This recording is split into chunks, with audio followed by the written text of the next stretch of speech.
بسم اللہ الرحمن الرحیم. خواتین حضرات السلام علیکم.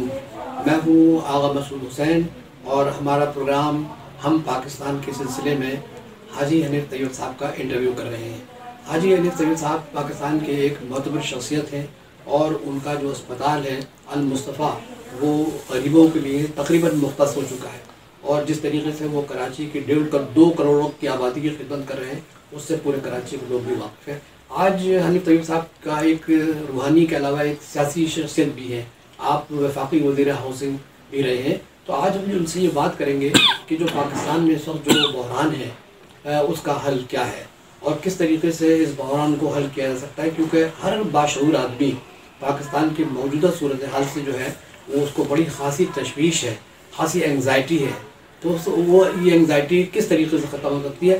حنیف طیب صاحب بہت شکریہ کہ آپ نے وقت دینا چاہا. میں آپ کو معلوم ہے کہ ابھی آپ کو کئی جگہ بھی جانا ہے.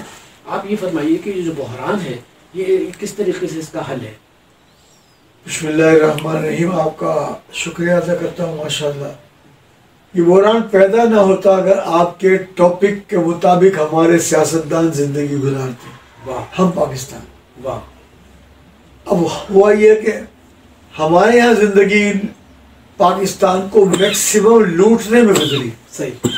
باہر پیسے بھیج دیے, پلاٹوں پر پلاٹ قبضے کر لیے اور ایک عزت اور کا وقت بھی تھا کہ جس میں لوگوں نے عزت کے ساتھ وقت گزارا.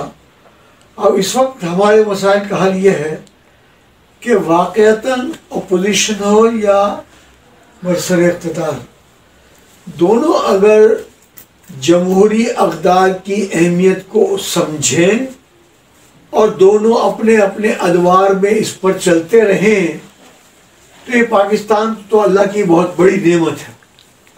آپ نے جیسے ابھی فرمایا کہ میں وفاقی وزیر ہاؤسنگ و تعمیرات رہا تو میرا ایک شعبہ اس میں پیٹرولیم اور نیچرل ریسورسز بھی رہا. اتنی دولت پاکستان میں اللہ نے دی ہوئی ہے, خاص طور پر بلوچستان میں بھی. اس وقت جیسے سندھ سب سے زیادہ گیس پروڈیوس کر رہا ہے. بلوچستان میں سوئی گیس کہتے ہیں اس کو. سوئی کا کیا مطلب؟ سوئی تو شہر کا نام ہے, گاؤں کا نام ہے. وہ سوئی گیس میں گیس تو نکلی لیکن اس سوئی کے لوگوں کو گیس جو ہے وہ 30-40 سال تک پرووائڈ نہیں کی گئی. صحیح. تو اسی طرح سے سینٹر ایک پروجیکٹ ہے 7 سال تک پینڈنگ میں رکھا گیا. اتنا سونا اور اتنا کوپر ہے, کم از کم میری اس وقت کی یادداشت کے مطابق 80 سال کی ہماری ضروریات کو کوپر سینٹر میں موجود ہے. صحیح فرمایا. لیکن اس کا ہم سٹارٹ نہیں لے رہے تھے. اللہ تعالیٰ نے مجھے توفیق دی تو وہ جا کر سینٹر کو پروجیکٹ کو شروع کیا. تو مطلب نعمت اللہ کی دیوی بہت ہے. کاش کہ ہم اس نعمت ہم کیا لوگوں کے ساتھ ظلم کریں, انصاف کریں گے کہ آپ یہ دیکھیے کہ یہ ہم جہاں بیٹھے ہیں یہ مزار قائد اعظم کے قریب ہم بیٹھے ہیں. صحیح. اور قائد اعظم کے مزار کے بن جانے کے بعد, انتقال کے بعد, مزار بن جانے کے بعد 39 سال تک اگر وہاں باغ بھی نہ بن سکے, ان کے تمام میوزیم کی اشیاء ادھر ادھر گوداموں میں پڑی بھی ہوں, تو بات یہ ہم نے اپنے ساتھ انصاف نہیں کیا. اور آج بھی اپوزیشن کو اور حکومت کو دیکھتے ہوئے مجھے افسوس کے ساتھ کہنا پڑتا ہے کہ اس وقت بھی کوئی انصاف کی توقع ان سے نہیں ہے کہ یہ اپنے ذمہ داریوں کو لوگ پورا کریں اگر, تو حقوق تو اللہ دیتا رہتا ہے, اللہ کرم فرماتا رہتا ہے, لیکن ایسا بالکل اس وقت نہیں ہے. اور ظاہر ہے کہ ابھی چند دنوں پہلے سراج قاسم تیلی صاحب کو بھی انتقال ہوا. بہت بڑے آدمی تھے, بڑے سماجی خدمت گزار تھے, جرأت سے بات کرنے والے تھے. ان کا آپ نے بھی انٹرویو سنا ہوگا. ان کا کراچی, یہ سوچنے کی بات ہے ہر قسم کی پولیٹیکل پارٹی کو کہ کراچی کو مرکز کو بھی چلا رہا ہے 65% سے زیادہ اور 90% سے زیادہ سندھ کو. کراچی کا کیا حل کر رکھا ہے سیاستدانوں نے؟ اچھا سر, یہ بتائیے کہ جو بحران اس وقت ہے اور اس بحران کی وجہ سے, جیسے میں نے اپنے تعارف میں آپ کی خدمت میں عرض کیا کہ اس سے لوگوں کو بڑی تشویش ہے, تو آپ یہ نہیں سمجھتے کہ اس بحران سے پاکستان ناتواں ہو رہا ہے، کمزور ہو رہا ہے؟ دوسری کہ اس سے دشمن پورا فائدہ اٹھائے؟ دراصل اس میں تو کوئی کلام ہی نہیں ہے، جو پہلا آپ نے جملہ ارشاد فرمایا کہ پاکستان مسلسل اس سے ناتواں ہو رہا ہے، کمزور ہو رہا ہے جی۔ اور اگر یہاں کے بارے میں وفاقی اور صوبائی حکومتوں نے ایک ذمہ داریاں پوری کی ہوتی تو یقیناً کراچی اتنا کماتا کہ پورا ملک اور زیادہ بہتر طریقے سے چلتا، اور کراچی کو ناتواں کرنے کے لیے دشمن بھی سوچتا ہے کہ پیسہ کہاں خرچ کروں، تو اس کے ذہن میں بھی پلاننگ آتی ہے کہ اگر کراچی میں پیدا کی گئی گڑبڑ تو پاکستان کمزور ہوگا، بلوچستان میں گڑبڑ پیدا کی گئی تو وہ علاقے پھیلاؤ کے اعتبار سے سب سے بڑا صوبہ ہے، تو وہ کمزور ہو جائے گا پاکستان پورا۔ تو اس لیے اسی لیے انہوں نے 2 ٹارگٹ رکھے ہیں۔ اور میں جب labour man power overseas Pakistani کا منسٹر تھا تو ملک عبد الرحمان، ملک رحمان کہلاتا ہے جو وزیر داخلہ سابق، اس کو میں نے کئی مرتبہ سمجھایا کہ اللہ کا نام رحمان ایسا ہے کہ اس میں عبد الرحمان کہنا چاہیے، عبد القیوم۔ اب کوئی بندہ کہے کہ میرا نام عبداللہ میں اللہ کا کہوں گا تو کیسے کہہ سکتا ہے؟ انہوں نے ایک مرتبہ بیان دیا تھا جب وزیر داخلہ تھے کہ ہمارے پاس ناقابل تردید ثبوت موجود ہیں کہ کراچی میں اور بلوچستان میں ساری گڑبڑ ہندوستان کر رہا ہے۔ لیکن پھر میں نے اس سے ملاقات کی، کراچی آئے ہوئے تھے، اور میں نے کہا کہ یہ سارے ڈاکومنٹری ایویڈنس جو ہے کابینہ کے سامنے، ایم ایل ایز کے سامنے، پارلیمنٹ کے لوگوں کے سامنے، کراچی کے لوگوں کے سامنے، بلوچستان کے لوگوں کے سامنے، یہ ناقابل تردید ثبوت آپ فراہم کریں، یہ سنبھال کے رکھنے کے لیے نہیں ہے۔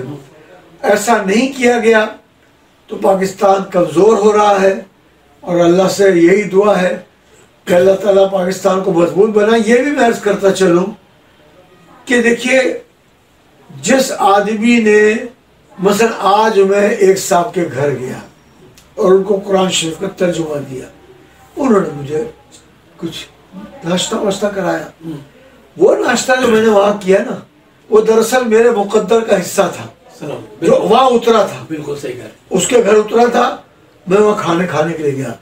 کراچی والے بھی سمجھ لیں کہ پورے پاکستان سے لوگ اگر کراچی آتے رہے ہیں اور ان کا رزق وہ کھاتے رہے ہیں تو وہ ان کا رزق تھا جو یہاں اترا تھا، لیکن ان کے آنے سے کراچی بہرحال بہت ترقی کر گیا۔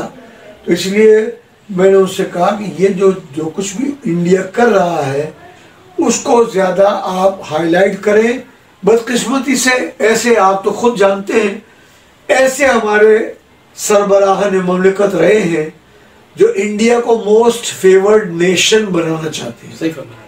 تو جو حکومت وہاں کی آر ایس ایس کو پالے، ہندوتوا کو پالے، جو بجرنگ دل کو پالے، وہ اگر گجرات میں اتنا بڑا مودی نے یہ حادثہ کیا تھا اور جو آئے دن مسلم کچھ فسادات کراتی رہے وہاں کی حکومتیں، اس کو ہم اگر موسٹ فیورڈ نیشن قرار دیں تو ظاہر ہے یہ پاکستان کے لیے دکھ کی اور افسوس کی بات۔ سر یہ بتائیے، آخری میرا خاص سوال یہ ہے کہ جو صورتحال اس وقت بن چکی ہے تو اور جو سیاستدانوں کا کردار ہے، تو کیا آپ نہیں سمجھ سکتے کہ اب سیاستدانوں کے کردار بد کی وجہ سے سیاست ایک گالی بن چکی ہے؟ یعنی خود مجھے بہت سارے لوگ پوچھتے ہیں کہ آج کل سیاسی طور پر زیادہ ایکٹیو نہیں ہے، تو میں کہتا ہوں کہ وہ شجاع الدین کی طرح میں ایک دن میں 18 رن بنانے والی ٹک ٹک کر کے بیٹنگ کر رہا ہوں۔ تو پھر وہ خود منہ سے کہتے ہیں نہیں ہم سمجھ رہے ہیں اب سیاست اس قابل نہیں رہے کہ آپ جیسے شریف لوگ رہیں۔ میں کہتا ہوں نہیں، شریف لوگوں کے تو رہنے کی ضرورت ہے، لیکن یقیناً لوگوں نے اس سیاست کو اتنا اب گندا کر دیا۔